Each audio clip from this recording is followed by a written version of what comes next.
What's up, y'all, man? It's King Carlos here, bro. Back with another video. I want to speak on some shit, bro. Um, shit.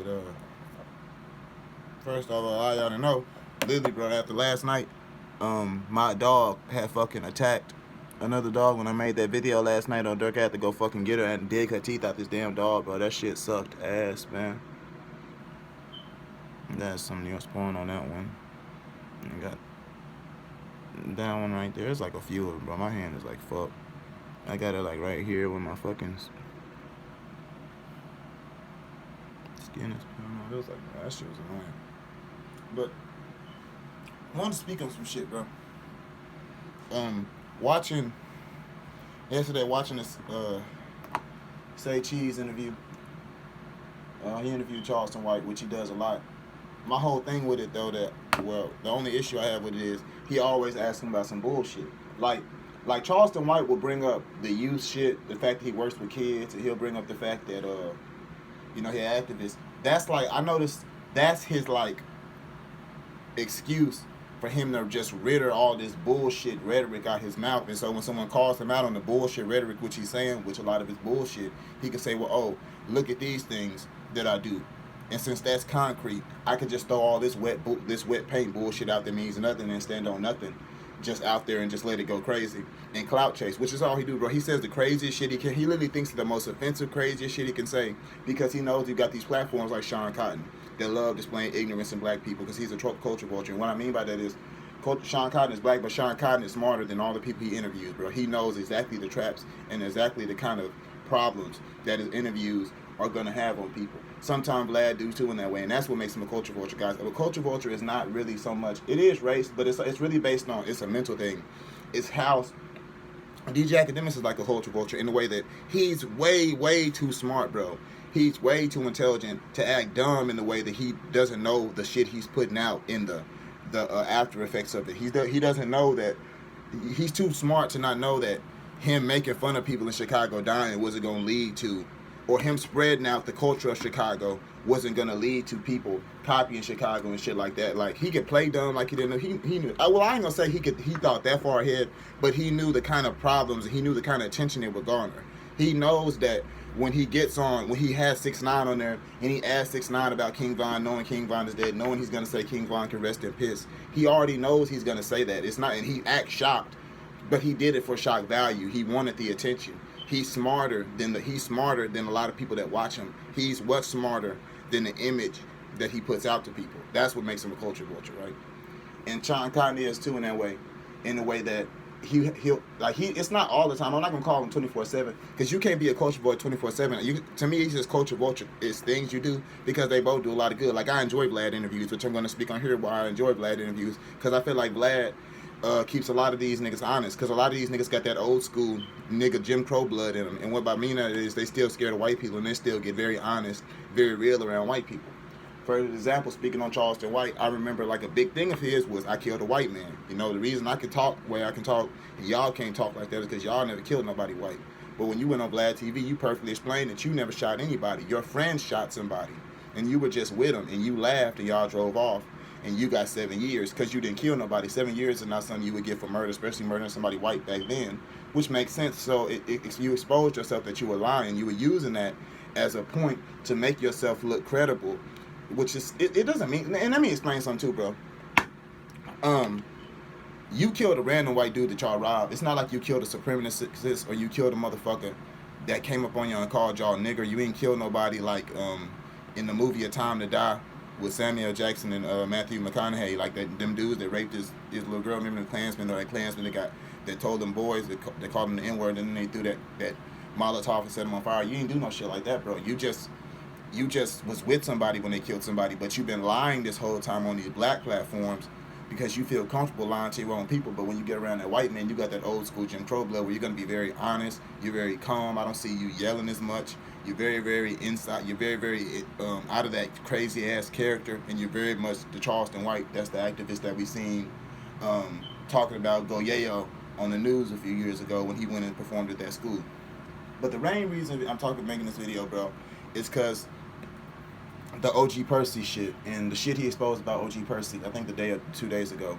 I just thought it was completely a violation. I thought it was completely disrespectful. I thought it completely proved that you have no honor, no true value in yourself, no true self-esteem, no true courage as a man, no true will, my nigga.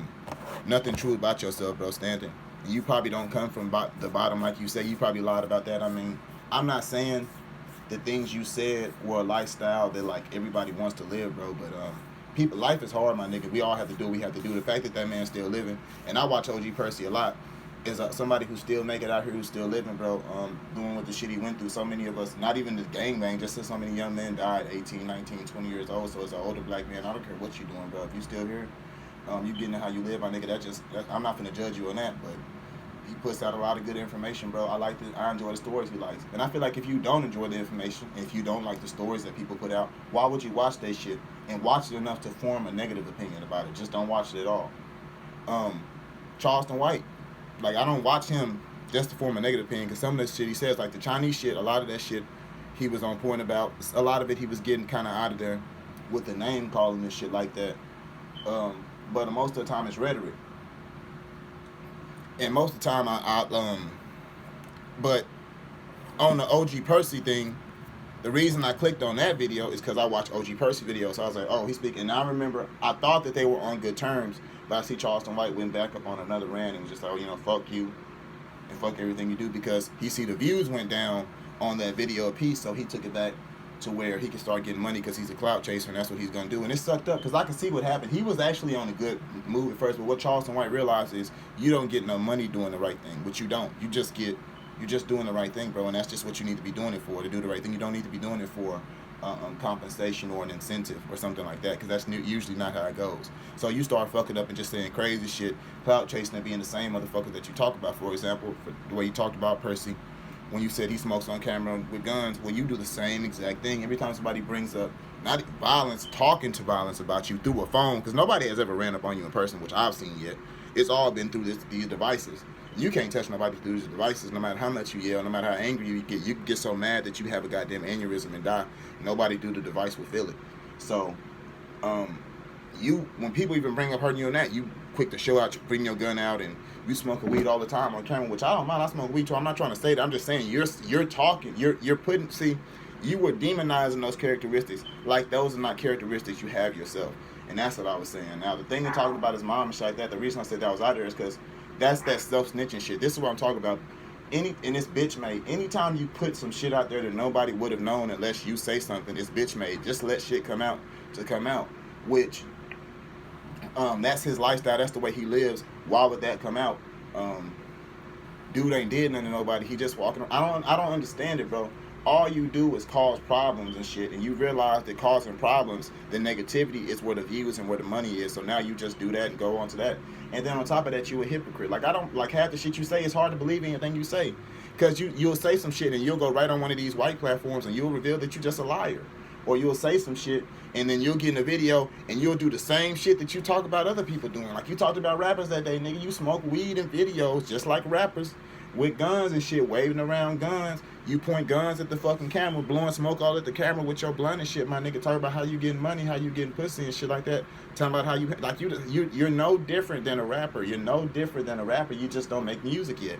And I say, yeah, because I don't doubt that you wouldn't make music, my nigga. When these niggas say, hey, man, we got some bars for you to spit, and I got some shit you finna talk about the Asian community, we finna have you talk shit about Fort Worth and how you the best nigga out of Fort Worth, and everybody out of Fort Worth can suck a dick except you because you the hardest nigga out of Fort Worth for some reason, even though you won't put your hands up to do anything but grab for a gun or probably try to grab some bitch's titties.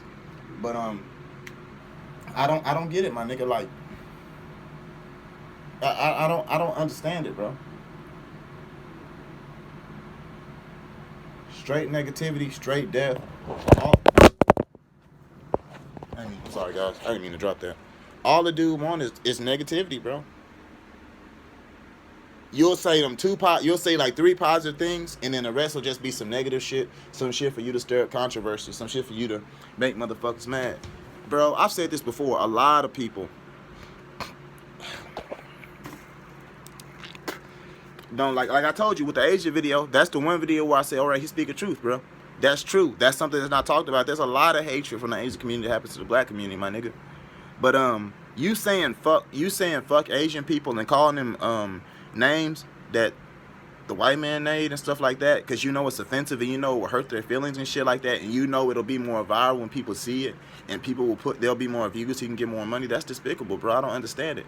You speaking up on OG Percy's private living situation and his kids, and bringing up his and you know what's crazy, bro? When you said that, that really made me think about that Farrakhan quote. You didn't sit up and talk shit about Muslim people, but that made me think about that Farrakhan quote when he said, you got to watch when you see somebody fall, my nigga. You got to watch when you hear about how somebody has failed, because you can fall the same way. You're 40-some years old now. He's 50 years old now. 10 years, that could be you, because you can get on the top of the world in about the next 2 or 3 years, man. I can see it happening, bro, because you going up in view. I ain't even seen you on 85 South Show. Now, they ain't viewed that episode yet, but I know you're going to be on there, and you're going to be talking wild and crazy on there, bro. Probably talking shit about Fort Worth. Talk about all the people from here. Talk about everybody, bro. Pretty much demonizing everything that everybody else do, but everything you do is good, because everybody doesn't walk your path and climb down the tree you climb down. And when I say tree, guys, it's the same thing as path. It's just, you know, life has small problems and big problems. Some of the small problems get over real quick. Some big problems take months, years. Like maybe you driving to work and you have a bad car wreck, and now you got to come back from that. You in a good relationship and your life is going straight and everything good, and you come home and your old lady cheated. Now, really, your life is good, but if you really love your old lady, you was committing to that relationship, you got to bounce back from that. That may take months. You might be a little sad for a while. You get what I'm saying? Shit. Maybe you lose a dog. Maybe like a big branch. Maybe you lose a friend, a parent. Maybe you get a cancer scare with your mom or something like that. Life is a journey, because because motherfuckers didn't take the journey and the path down the tree that you took. You feel like everybody ain't shit, bro, and everybody should be shitted on. It's just, I don't understand you, my nigga. I don't get it. You don't even need to call yourself active. You do, like I say, you do that shit for clout. Do it and just do it, bro. And don't come with this bullshit ass rant. This is another thing too. When you start getting into it with people from other cities, stop saying you a Texas nigga. Cause see, I'm smart. I know what that means, bro. I'm not symbol illiterate like a lot of people. And that is a symbol what you're doing. That's a call you're doing. That's a war. What you're trying to do is you're trying to say that you're trying to make everybody from Texas join your side to go against that person, so you can have more people, so you can have motherfuckers talking shit with you, because you feel better when motherfuckers on your side. You can't stand as a man on your own, bro. You need motherfuckers to agree.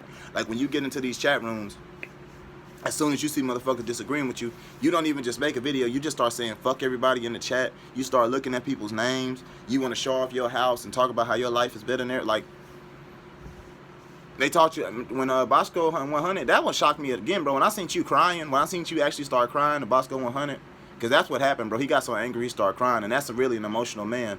When your voice started cracking when he got high, man, you're not that type of dude, bro. You're not about the shit you say. You probably just a good, quiet, wholesome dude that want to be Billy Badass out here, like a lot of these young niggas that you talk about. Y'all let me know what y'all think.